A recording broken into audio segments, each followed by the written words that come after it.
I take the bus a lot, and the train. It's as much my life as anything else I do, sometimes even more. I can't get away from the waiting and the great distance. But I'm not going to think of it as a metaphor for life on camera like in Rocky V or Sleepers or The Godfather. It seems as much a cliche now as the daily experience of using them. But I can't help but think. Sometimes I have this strange worry. A few weeks ago, I felt a sudden queasiness, an uncertainty. I wondered if I would change at the end of the ride. I mean, would I be the same as when I started? Would I remember what I was before the passage or at the start of a particular ride some years ago? Does the speed and sound of the tunnel wash through the life that grew in my state of waiting? Or does it open me up to a new flow of life and thought? And am I reborn when the doors open again? I want to know how many rebirths we can take.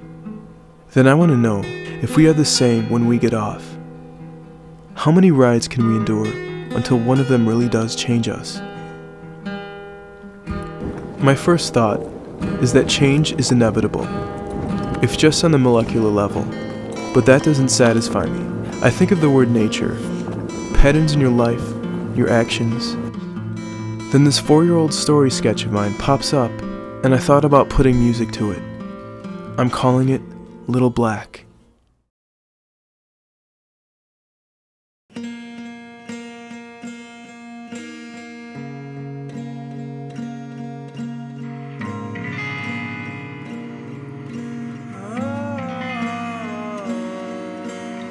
Little Black is an experimental pop album.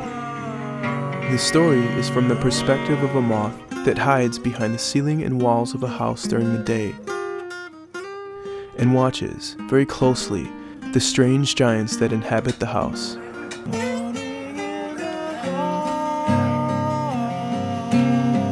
I know Kung Fu. During the day, he is afraid of the giants and daylight, which is light that reveals all and is blinding.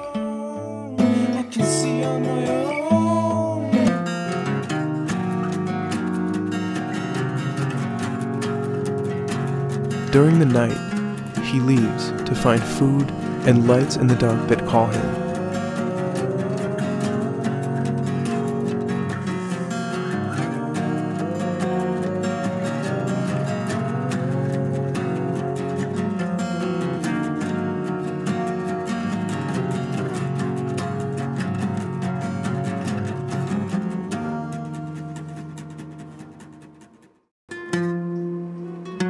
His thoughts revolve around Mariel, his companion, who he thinks he left for dead in a house across the yard.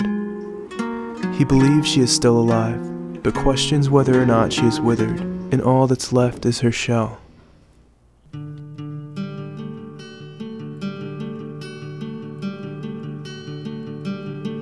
The giants wake, and he is left with the choice of going back into the walls or leaving the house to find his love.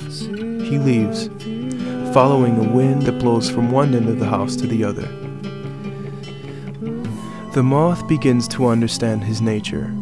He thinks about the light and the dark, and the way they call him and other moths out of the darkness to revolve around them in the ecstasy of its glow. But what he learns most about his nature as a moth is that the walls and barriers he once believed to be his limits are actually not real. And so the inside was always the outside, and the outside, compiled within his own mind, becomes progressively one great internal space. One space, with no border and no owner. He makes it to the house. In the room where he left Mariel sits a man watching TV. Next to his beer bottle is a fly swatter. Dead bugs stick to the edges of the screen. But the TV light is brilliant. It calls him like no other light. To his left in the dark is the bookshelf where he thinks he left Mariel. So he sets off, knowing that he will be torn between the two destinations, the intoxicating light in the dark and his love, who might now only be an empty shell.